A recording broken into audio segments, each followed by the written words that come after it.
You don't need a knife at your back to know someone is dangerous. Sometimes, the most dangerous people are the ones who smile when you succeed, who go silent when you speak your truth, who never raise their voice, but always make you feel smaller. Real evil isn't loud. It's quiet, patient, calculated. It doesn't break you in one moment. It wears you down until you forget who you were before they arrived. This video isn't about obvious villains. It's about the ones who manipulate through charm, mask control as care, and poison you slowly without ever leaving a scar. It's about the people who smile while you bleed and make you thank them for it. And the worst part? You don't see it until it's almost too late. But not today. Today, we expose the quiet destroyers. The 12 clear signs that there's an evil person close to you through the timeless lens of Stoic philosophy.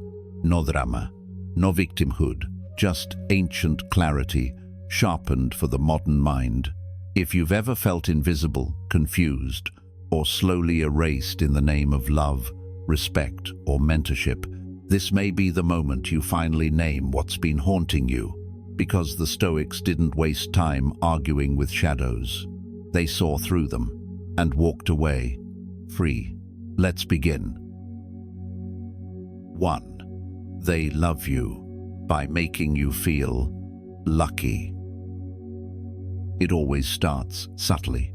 You meet a woman who seems to exist on another plane, intelligent, elegant, captivating, in a way that turns heads without even trying. She's the kind of person others whisper about when she walks into a room, the kind of woman your friends say you're lucky to have. And maybe, at first, you believe them. You begin to feel a strange pressure not from her words, but from your own mind. Every gesture, every word, every moment becomes an unconscious attempt to maintain the illusion that you deserve her. At first, it's small things. You stop telling certain jokes you used to find hilarious because she said they were a bit childish. You tone down your opinions because they seemed a little too aggressive. You change how you dress, how you greet people, even how you order your drink, because you want to reflect the image she represents, not the man you used to be. And people around you applaud the transformation, not realizing it's not evolution, it's erosion. Slowly, piece by piece, you're trading authenticity for acceptance, confidence for compliance, freedom for fragility.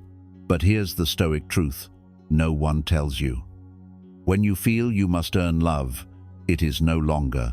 Love it is survival. A man who constantly feels lucky to be loved is not being loved. He is being evaluated, and in that constant evaluation, he forgets how to simply be. Marcus Aurelius wrote in Meditations, "The happiness of your life depends upon the quality of your thoughts." But what happens when your thoughts are no longer yours? When your inner dialogue becomes a never-ending audit? Am I enough today? Did I say too much? Will this be the moment she sees I'm not that special?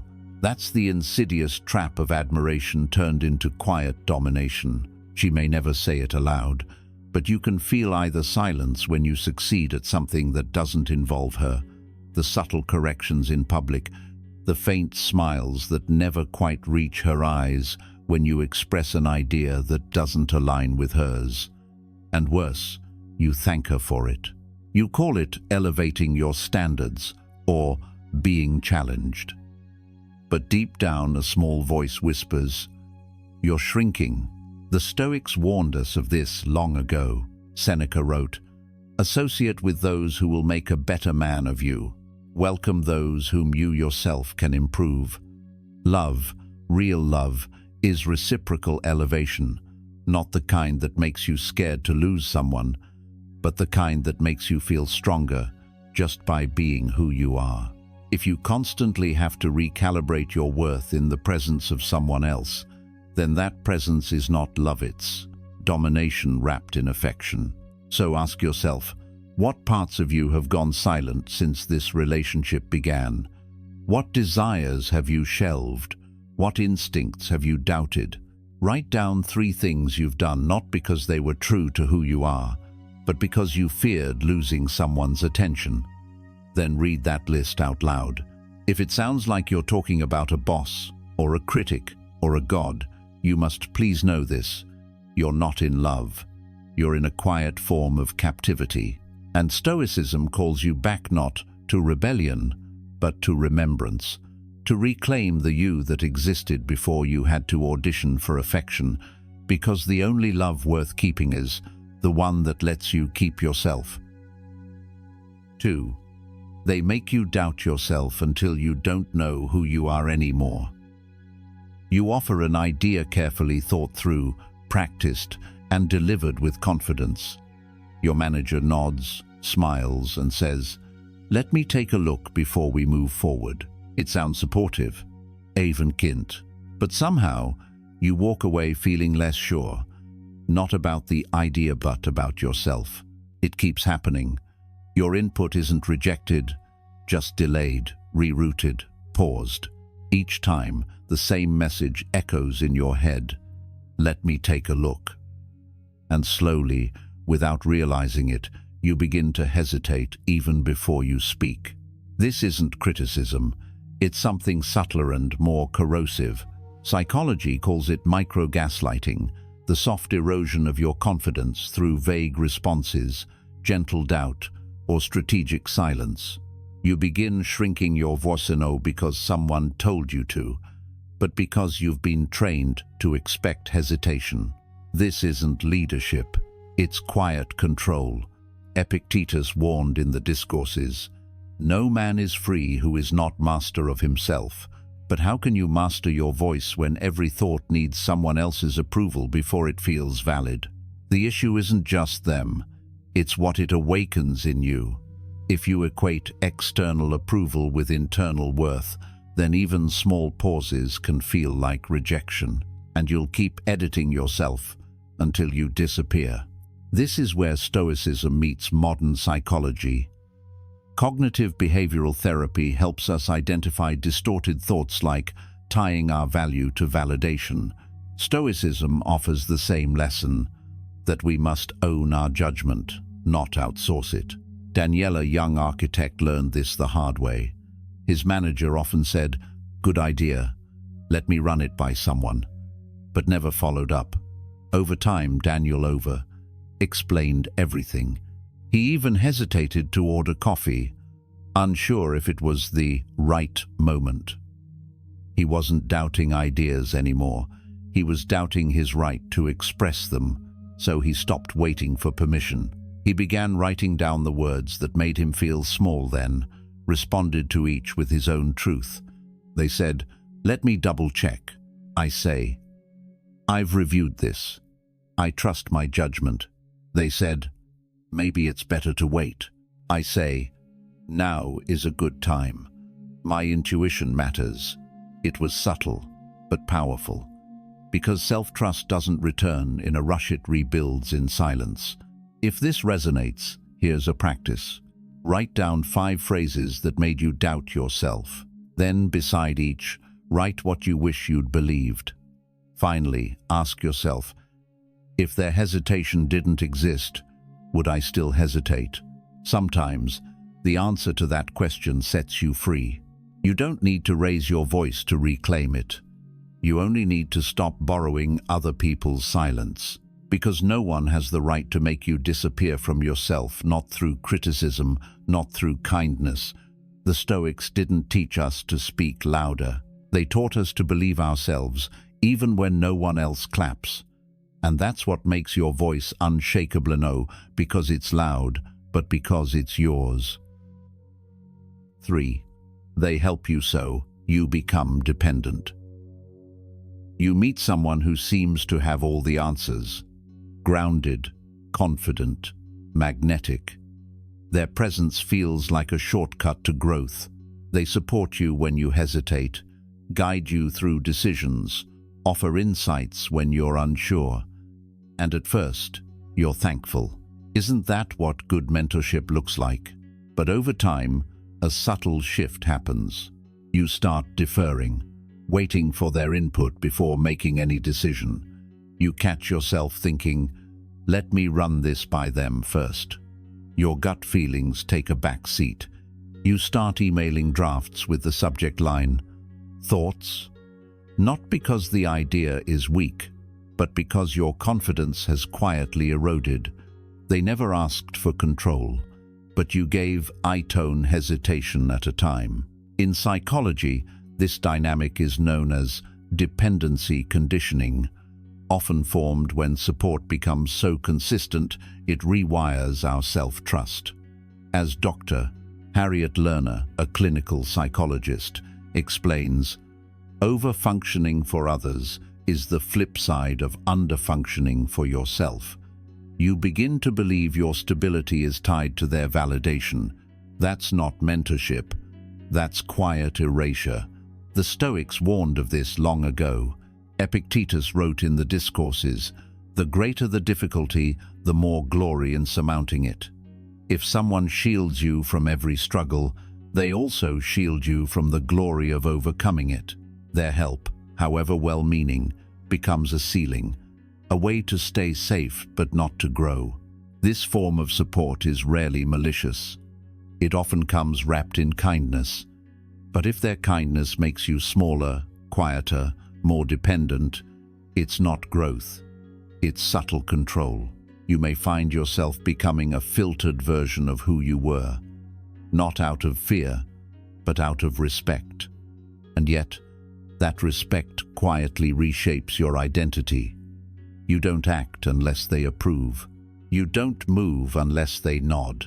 At some point, you need to ask yourself, am I being strengthened or just streamlined to fit their design? Real mentorship empowers you to walk alone. It doesn't sound like, let me take care of that. It sounds like, you've got this, and even if you don't, you'll figure it out. Here's where Stoicism reminds us of autarkia, core principle that means self-sufficiency. Marcus Aurelius put it simply, you have power over your mind, not outside events. Realize this, and you will find strength. That power begins with reclaiming the ability to decide for yourself, even when the outcome is uncertain. So what's your practice? Start small. Make one decision this week without checking in first. Let it be imperfect. Let it be yours. Every time you trust yourself, you rewire the belief that you need permission to act. That's Stoic sovereignty, not rebellion, but remembrance. A quiet return to the version of yourself that existed before you outsourced your intuition. And if that feels scary, that's okay. Growth isn't supposed to feel comfortable. It's supposed to feel real. Because your potential isn't something they hand you. It's something you reclaim decision by decision until you remember. You were never broken. You were just trained to believe you couldn't walk alone. 4. They cut you off from the people who helped you grow. Sometimes, manipulation doesn't sound like control. It sounds like strategy. You've outgrown him, they say. That kind of thinking is too small for where you're headed. And because the voice comes from someone you admire, someone who seems wise, connected, forward, thinking, you listen. Slowly, you stop calling your former mentor. You stop mentioning their name. You tell yourself it's growth, evolution, a natural next step. But deep down, something doesn't sit right. Because this shift wasn't your idea. You didn't feel disconnected. There was no falling out. What happened wasn't rejection, it was reframing. They convinced you to believe that where you started no longer deserves your presence. And that is the subtle brilliance of quiet control. It never demands. It suggests. Seneca once wrote in Letters to Lucilius, "Man is not made for himself alone. We grow through those who believe in use, especially when we can't believe in ourselves." If someone urges you to cut ties with those who helped you resonate because they've wronged you, but because they no longer fit the narrative. They are not offering clarity. They're narrowing your world to expand their influence. The danger isn't just losing an old mentor, it's losing contrast. When you're surrounded only by people who reflect the version of you they helped create, you forget who you were before them. And that amnesia, it makes control easier. Epictetus warned, "Be careful whom you associate with. Wretchedness is contagious." When someone needs to be your sole source of wisdom, admiration, or direction, it's not mentorship, it's possession. Think of Leo, a young strategist who found early success under a mentor named Clara. Years later, a new advisor told him Clara's views were outdated, and Leo, wanting to fit in, slowly distanced himself. But with that distance, he also lost a vital part of his creative fire, the part Clara had always protected. Only when he called her again did he realize it wasn't about knowledge, it was about grounding. So here's your Stoic practice. Write down 3 people who made you stronger, people who believed in your becoming before it was visible. Then write down 1 voice that made you question those relationships. Ask, did they offer truth or did they offer position? Real growth doesn't require cutting roots. It requires knowing which ones still feed you. Sometimes, the most radical move isn't moving on. It's circling back with clarity, not shame, because a person who truly supports your greatness won't ask you to forget who helped you rise. They'll remind you to never lose that gratitude, even as you outgrow the past. 5. They preach virtue but live the opposite. There are people who speak of virtue like they invented it. They quote philosophers, post polished reflections online, and command applause in every room they enter. On the surface, they appear unshakable, principled, wise, aligned. But when the lights go off, the mask often slips. In private, you notice small contradictions, the subtle lies, the way they credit shift in meetings, the disregard for those with less power, and slowly you realize their moral compass doesn't point north, it points toward optics. What's most unsettling isn't the hypocrisy, it's the self-doubt it plants in you. You admired them, you believed in their words. And when those words collapse under the weight of contradiction, you begin to question your own discernment. That's how cynicism grows, not through betrayal, but through slow erosion of trust in goodness itself. But Stoicism offers a higher path, not bitterness, but clarity. Epictetus wrote in the Discourses, "Don't explain your philosophy, embody it." Virtue, in Stoic thought, isn't what you declare, it's what you consistently do when no one's watching. Integrity isn't a speech, it's a practice. It's how you treat a waiter when your food is late, how you respond to pressure when things go wrong, how you act when there's nothing to gain. That's the test. And most people fail it not because they're evil, but because it's easier to sound good than to be good. So what do you do when you see this gap between image and action? You don't rage. You don't expose. You protect your own alignment. The Stoic doesn't aim to impress. He aims to endure. He doesn't chase applause. He chases coherence. And that quiet coherence is what makes his presence powerful long after the crowd stops clapping. Real virtue is revolutionary in a world obsessed with branding. It isn't loud, it isn't marketable, but it is magnetic. So be the one who walks the Stoic path, steady, private, rooted, when it's inconvenient, when it's costly, when no one's there to praise you, especially then, because that's when virtue becomes more than an idea. It becomes who you are. 6. They pretend to listen but only to talk about themselves. You're sitting across from someone you trust, maybe a friend, a partner, a colleague. You open up, not small talk, not surface-level updates. You speak from a place of truth. You say something that took effort to put into words. There's a pause. They nod. You think they've heard you. And then they say, "That reminds me of when I..." You're no longer in the room. You're watching a performance begin. Your story is now their stage. At first, you excuse it. Maybe they're just trying to relate. But after it happens again and again, you begin to feel it not as insult, but as erosion. You leave the conversation feeling less real, less seen, less grounded in yourself. This is what psychology calls conversational narcissism, when someone uses your story not as a door to empathy, but as a mirror to redirect attention. They're not present with you, they're waiting for their cue. The Stoics had no tolerance for false presence. Seneca, in Letters to Lucilius, wrote, "Most men answer before they hear and interrupt others midway. But here's what's even more dangerous. The ones who don't interrupt with words, but still manage to steal the moment. Not through shouting, through subtle redirection.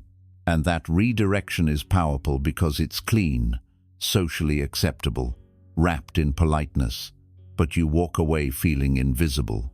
In modern psychology, this triggers what's called a presence void, a deep, often unspoken hunger to be truly seen and felt by another human being. When this hunger is repeatedly ignored, it doesn't make you louder, it makes you smaller. It teaches you that your inner world is too much, too heavy, too inconvenient. So you learn to edit it. You turn monologues into summaries, pain into punchlines, longings into silence. That's how people disappear while still talking. A man who lives by Stoic principles doesn't let this continue on either side of the table. He doesn't accept counterfeit presence, and he refuses to offer it in return. He listens without preparing to respond. He holds space, not because he has nothing to say, but because some truths don't need fixing. They just need room. Take David, a young executive who used to be that guy, the fixer, the story flipper, the accidental hijacker of conversations. It wasn't malicious. It was reflex. But one night, after watching a friend go quiet mid-story, he realized, "I'm not listening. I'm collecting cues for my next line."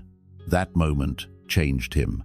Now, when someone speaks to David, he asks one question silently: "Can I let this moment be about them?"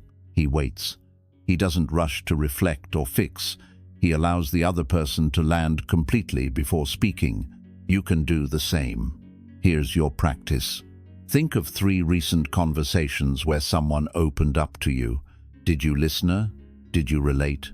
If you interrupted with, "That happened to me too," don't judge yourself. Just notice. Next time, pause. Instead of reflecting their story back through yours, try saying, "I hear you. That sounds heavy. Want to tell me more?" Because presence isn't silence. It's choosing not to fill silence with yourself. And in a world where everyone is performing, the Stoic doesn't steal attention. He gives space. That's what makes him unforgettable. 7. They use silence as a weapon.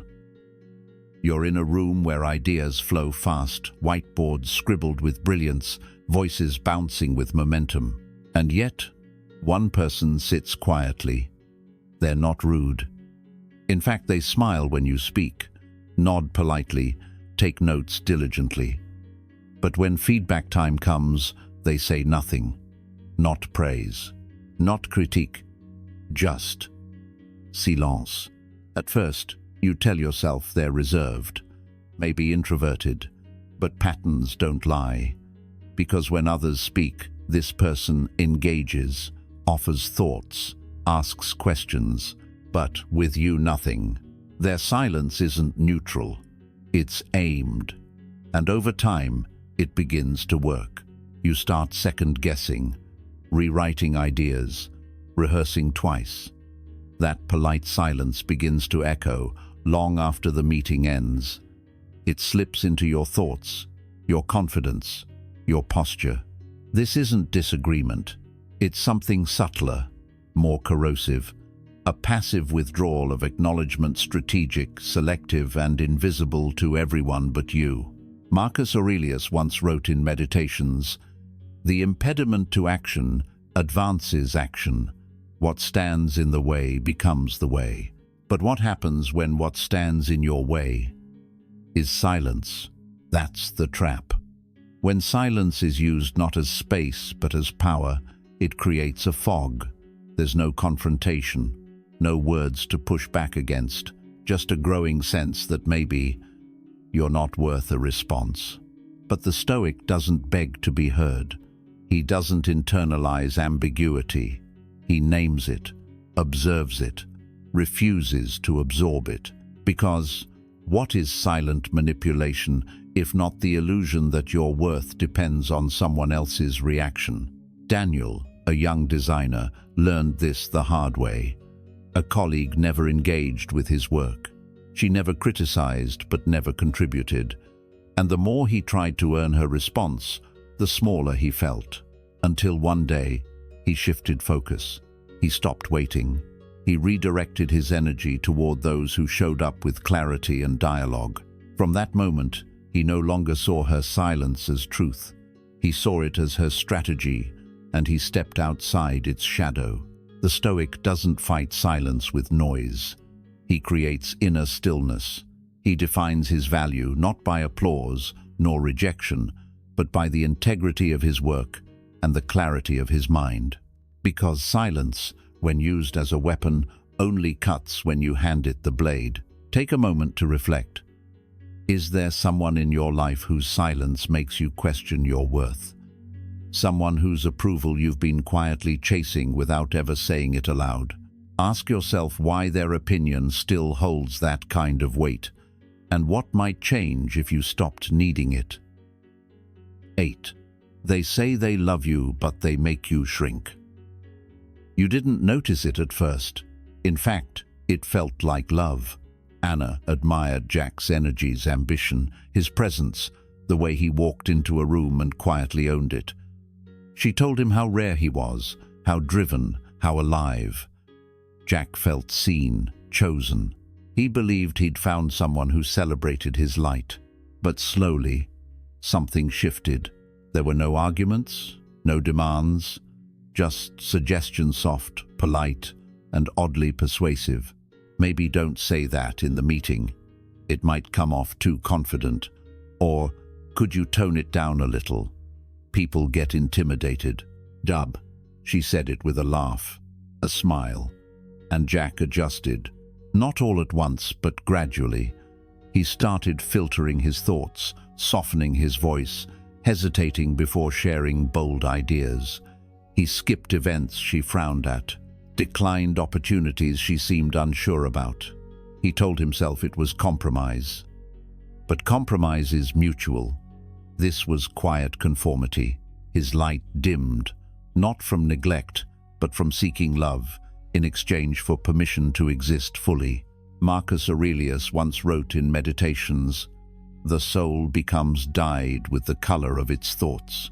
But what happens when your thoughts become shaped by fear of upsetting someone, of outshining, of stepping too far? That's not love. That's gentle erasure. Anna didn't mean to change Jack. But sometimes, a person's insecurity turns admiration into containment. And someone who feels small in your light may start shrinking you without realizing it. You want to be loved, so you agree, you minimize, you make room. Until you've made so much room for someone else, there's none left for you. Then one day, Jack looked in the mirror and didn't see himself. Not fully, not freely. He saw a version curated for someone else's comfort. And that was the turning point. Not rage, not rebellion. Just the quiet truth. He'd stopped living as himself. That's when Stoicism stepped back in. Love, in its highest form, doesn't fear your wholeness. It walks beside it. It doesn't ask for less of you to feel more secure. It rises with your, watches you rise from afar. Anything less isn't love. It's control disguised as concern, sometimes even envy, dressed up as support. Jack didn't storm out. He stepped back into himself. He spoke boldly again, wore the jacket she thought was too much, said yes to what excited him, even if it didn't include her. He didn't do it to prove a point. He did it because he missed who he used to be. That's what the Stoic learns. Love doesn't require self-abandonment. It requires self-remembering.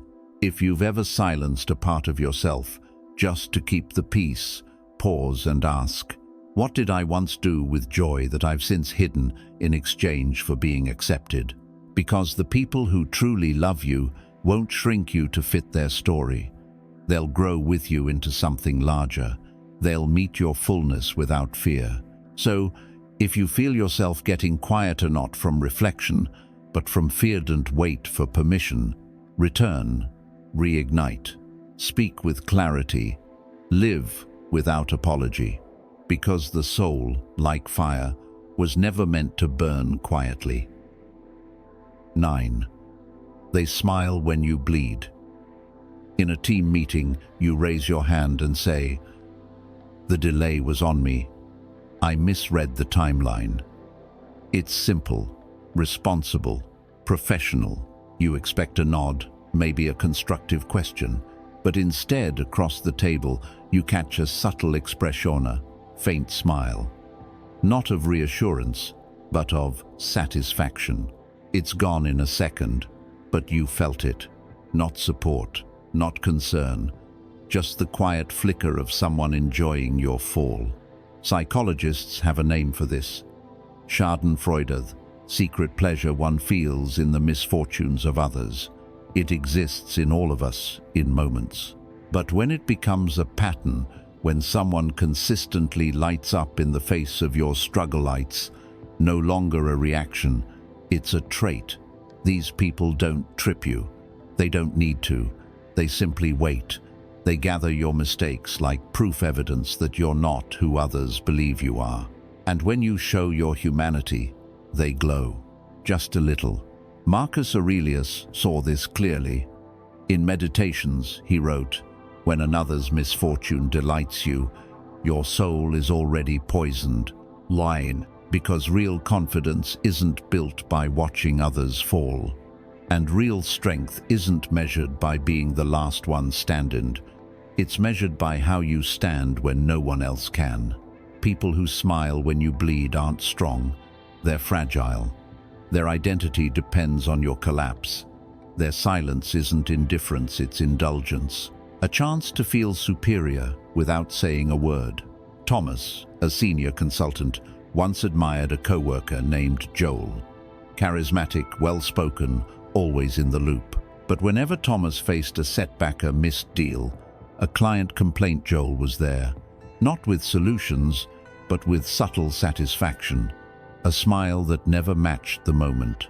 A casual, well, maybe next time, that landed too light. It took Thomas months to admit what he already knew. Joel wasn't supportive. He was entertained. But Thomas didn't confront him.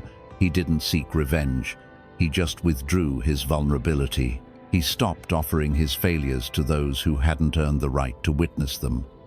He surrounded himself with people who showed up when it counted, who didn't need his pain to feel powerful. That's the Stoic way. You don't fight shadows. You stop giving them your light. So when someone reveals, they feel most alive when you're low. Don't try to fix it. Don't try to explain it. Just note it and move. Because your struggle is not their stage, and your pain is not their entertainment. Ask yourself, who in your life always seems calm when you rise, but strangely satisfied when you fall, and why are they still close enough to notice either? 10. They turn you into a mirror of themselves. It doesn't happen all at once. There's no confrontation, no breaking point, just a slow, quiet, unraveling like water shaping stone. You begin wearing clothes that don't feel like you, not because you love them, but because they do. You stop playing your favorite songs. You adjust your tone, your opinions, even your laughter. Then one day, mid-sentence, you pause and wonder, when did I start sounding like someone else? That's when it hits. You're not expanding together. You're shrinking into them, not out of fear but longing. A longing so deep to be accepted, to be chosen, that you start trading parts of yourself bit by bit for the illusion of harmony. You call it love, you call it compromise, but something essential begins to fade. Psychologists call it enmeshment, when the lines between you and another become so blurred that you forget where you end and they begin. It's common for those who grew up equating love with approval and peace with performance. So you bend, you adapt, you perform. And one day you look in the mirror and see someone they'd prefer, not someone you chose. Epictetus wrote, "Know first who you are." In a world addicted to image and imitation, being yourself is an act of quiet rebellion, because someone who truly loves you won't need you to become less so they can feel more. But not everyone comes from that kind of wholeness. Some feel safest when others conform because your boldness threatens the image they're barely holding together. So they don't force you to change. They influence, they suggest, they withdraw. And slowly you fade into something safer. The Stoic doesn't meet this with anger. He steps back not to escape, but to remember. He reclaims what was given away. And he does it gently, because this isn't about blame, it's about return. Elijah, a creative director, once found an old video of himself years before his relationship with Maya. He barely recognized the man in it. His voice had spark, his shoulders were free, his words moved with ease. But now, in his polished apartment, he felt like an echo. That night, he didn't confront her. He confronted himself. He asked, "Who was I before I edited myself?" He wrote down the hobbies he dropped, the truths he softened, the parts he hid. And slowly, he brought them back not to rebel, but to reclaim. Because the goal isn't to reject all influence. It's to know which parts are truly you and which were borrowed in fear. So ask yourself, what parts of me have gone quiet in someone's presence, and why did I let them go? That question might lead you back to yourself. The Stoic doesn't disappear to keep the peace. He knows love that requires vanishing isn't love, it's quiet captivity. So if you feel yourself dimming, don't wait for permission. Wear your colors, speak your truth, take up space. Because the ones who truly see you won't need to mold you. They'll meet you. 11. They belittle your growth. You were proud of yourself, not for the spotlight, not for applause, but for the quiet, disciplined journey that led you to this moment. After months of rejection, late nights, and self-doubt, the email arrived. TEDx wanted you to speak. It wasn't global, it wasn't glamorous, but it was real. It was earned. So you shared the news with someone close, someone you thought would be proud. "I've been invited to speak at TEDx," you said, eyes lit with that rare mix of disbelief and joy. They paused, smiled thinly, and said, "That's nice. I had dinner with the CEO of Apple last week." That was it. No excitement, no curiosity, just a subtle redirection meant to shrink your mountain into a molehill. And it worked for a second. You felt yourself fold in. You wondered if you'd made too big a deal of something small. You questioned your pride. Your voice softened. But then something clicked. You realized the only small thing in that room was their need to feel bigger than you're becoming. Because people who are secure in themselves don't minimize your progress. They don't measure it against their highlight reel. They celebrate your rise because they know what it takes to rise. That's why Stoic wisdom cuts deeper than applause ever could. Epictetus once said in the Discourses, "If you want to improve, be content to be thought foolish and stupid. In other words, if you're waiting for the world to validate your effort, you've already handed over the pen that writes your worth. Let them think small of your steps. That's not your concern. The truth is, growth rarely looks impressive to those who've stopped growing, especially when it comes from someone they underestimated. Your progress reminds them of what they've ignored in themselves, and that discomfort doesn't inspire praise. It breeds dismissal. But Stoicism teaches us this.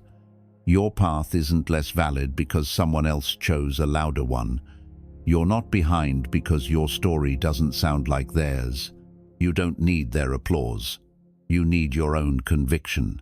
So if someone can't recognize the climb behind your summit, let them watch in silence. But never let their silence rewrite the meaning of your rise. Your story isn't meant to impress, it's meant to liberate you. And the most powerful kind of pride is the one that doesn't ask for permission to exist. Now ask yourself, when was the last time you held back your own excitement just to seem humble enough for someone else's comfort? And who told you that shrinking your joy was the price of being accepted? Because it never was. Speak your wins, honor your efforts. And if someone rolls their eyes when you shine, don't dim the light. Just remember, it's not the brightness that bothers them, it's their own refusal to glow. And you're just getting started. 12. They never apologize, and they never change. You've said, "I'm sorry," more times than you can count. Not because you're weak, but because you care. Because you know that owning your missteps isn't surrender, it's strength. You raise your voice, you miss a detail, you cross a line, and you pause, reflect, apologize. Not perfectly, but honestly. And deep down, you expect the same in return. So when they mess up, when they cut too deep with a comment, forget something important, or fail you in a moment that mattered, you wait. Not for punishment, just for acknowledgement. But it doesn't come. Instead, they shrug, deflect, say something vague like, "Well, it was just a misunderstanding." Or worse, make you feel like bringing it up was the real offense, as if your pain was an inconvenience, as if their ego deserved more protection than your truth. In that moment, something inside you tightens, not just from the hurt, but from the realization. Some people would rather stay right than grow. Epictetus once wrote, "It is impossible for a man to learn what he thinks he already knows." And that's the tragedy. When someone refuses to reflect, refuses to own, refuses to say those simple words, "I'm sorry," they're not avoiding discomfort, they're avoiding transformation. Modern psychology calls this defensive narcissism, a fragile identity so attached to perfection that accountability feels like annihilation. These people don't learn from harm, they erase it. But silence doesn't heal, it hardens. And over time, it costs more than connection. It costs character. Because the truth is, nothing matures a soul like a sincere apology. Not the kind you say to move on. The kind that stops, looks you in the eye, and says, "I see it. I'm sorry. I'll do better." That kind of vulnerability doesn't make someone small. It makes them real. Take Julian, a project manager who always took responsibility when things went wrong. One week, a teammate dropped the ball, causing the team to scramble. Julian cleaned it up. Then, gently, he addressed it the next morning. The teammate smiled and said, "Well, communication's always tricky," then walked away. No reflection, no ownership, just a smooth deflection that made Julian feel like the problem wasn't the mistake, but mentioning it at all. Julian didn't argue, he just adjusted. He collaborated less, trusted selectively. He stopped expecting accountability from someone who had proven allergic to it. That's Stoic clarity. You don't need to get even. You just need to get real about who takes responsibility and who runs from it. So ask yourself, when was the last time you said, "I'm sorry," not because you had to, but because you wanted to become better? And now ask, has the person you're waiting on ever done the same? Because the people who never apologize may never change. But you evolve, you reflect, you admit, you rise. And in a world of people dodging mirrors, the Stoic is the one who looks, and more importantly, the one who learns. You've just uncovered 12 signs that someone near you may not be who they pretend to be. Now it's your turn to act not with anger, but with awareness. The Stoics didn't fight shadows. They walked in clarity. They didn't beg to be understood. They chose to understand themselves. If any part of this spoke to you, if you recognized a face, a moment, or even a version of yourself, don't keep it silent. Share this video with someone who might need it. Leave a comment below and tell us, which sign hit you the hardest? What have you learned about yourself in the presence of those who made you doubt your light? And if you believe in building a life rooted in clarity, strength, and inner peace, hit like, subscribe, and join us. This is more than a video, it's a practice. Stoic philosophy isn't just a way to endure suffering. It's a way to end silent suffering, to walk away when needed, to reclaim the space where your soul can breathe again. Thank you for watching, for thinking, for being brave enough to see what's been hidden in plain sight. And I leave you with this. Who are you when you stop trying to survive others and start choosing to live as yourself? Stay strong, stay clear, and stay free.